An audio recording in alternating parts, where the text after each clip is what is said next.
कालपासून या ठिकाणी रक्तदान यात्रा सुरू झालेली आहे, सिंदूर रक्तदान यात्रा। आणि चंद्रहार पाटील आणि त्यांचे सर्व सहकारी याने जवळपास 1200-1300 लोक या ठिकाणी रक्तदानाला आणले। मला अभिमान आहे की त्यांनी जेव्हा रक्तदान करायचं आहे भारतीय लष्करासाठी असं जेव्हा नोंदणी सुरू केली तर 10,000 लोकांनी आपली नावं नोंदवली, परंतु एवढ्या मोठ्या संख्येने इथे त्यांना आणणं शक्य नाही आणि म्हणून या ठिकाणी 1200 लोकांनी रक्तदान केलं आणि सैन्यासाठी केलं, देशासाठी केलं। हे आतापर्यंतच्या इतिहासामध्ये पहिल्यांदा घडलेलं आहे आणि म्हणून मी सर्व रक्तदात्यांचं मनापासून अभिनंदन करतो।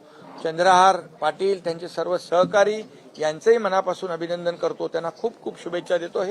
हा इतिहास घडलेला आहे आणि हा इतिहास चंद्रहार पाटील आणि आपल्या पैलवान जे आहेत या पैलवानांनी केलाय। फक्त कुस्ती खेळणं नाही तर देशासाठी रक्तदान करणं, देशातल्या लष्करासाठी रक्तदान करणं आणि त्यांनी यापुढेही ही सिंदूर महारक्तदान यात्रा सुरू ठेवण्याचा संकल्प केलेला आहे।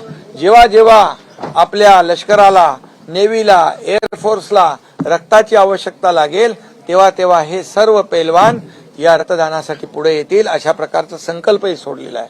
आणि म्हणून हे आगळं वेगळं रक्तदान आहे। ही रक्तदानाची महायात्रा सुरू झालेली आहे। हे केवळ एक दिवसाचं शिबिर नाही आहे, ही एक मोठी चळवळ या महाराष्ट्रात देशामध्ये सुरू करण्याचा संकल्प चंद्रहार आणि त्यांच्या सहकार्यांनी केलाय। त्यांचा मनापासून